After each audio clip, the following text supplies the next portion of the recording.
ဒီတစ်ပတ်ပြည့်ရမှာပေါ့နော်တငယ်ချင်းတွေနဲ့အတူသွားစားဖြစ်ခဲ့တယ်မာလာရှုံးကိုဆိုင်လေးကိုယူလို့ sharing လုပ်ပေးချင်ပါတယ်အဲ့ဒါကတော့ဘရုံမောမှာရှိတဲ့ base 2မှာရှိတဲ့မာလာရှုံးကိုဆိုင်လေးဖြစ်ပါတယ်ဆိုင်နံပါတ်ကတော့ကျန်းလီရလို့ခေါ်တယ်နော်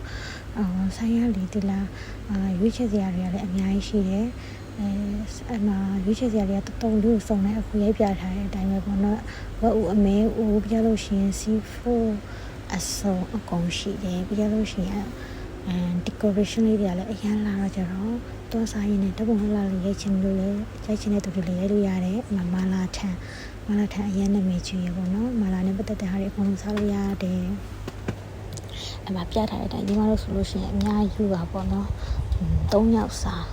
ဖြစ်ပါတယ်ညီမတို့တူ3ယောက်သွားစားတာဖြစ်တဲ့အတွက်အစုံကိုထည့်ကြပါတယ်ပေါ့နော်ကိုကြိုက်တာကိုထည့်အဲ့မှာ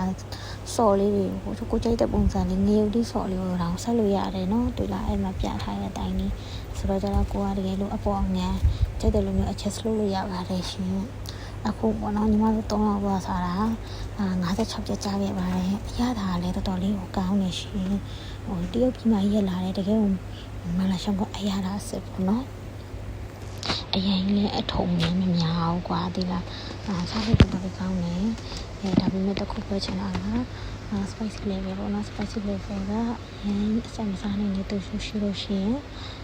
medium လောက်ကိုပဲစားဖို့ရအကြံပြုချင်ပါတယ်ဘာလို့ဆိုတော့အရင်အဆက်မစားနိုင်တဲ့ last တော့စားမိလို့ရှိရင်အရင်ဆက်ပါတယ်လို့ဒီမှာတော့အဆက်မစားနိုင်တဲ့ last တော့စားမိလို့ပါနောက်တစ်ခုပေါ့နော်ကိုကတကယ်လို့ရေတွေပဲတောက်ချင်တယ်ဆိုလို့ရှိရင်အမှရှိမရအောင်ပါဘူးရေကကိုတကူယူသွားပါရှင်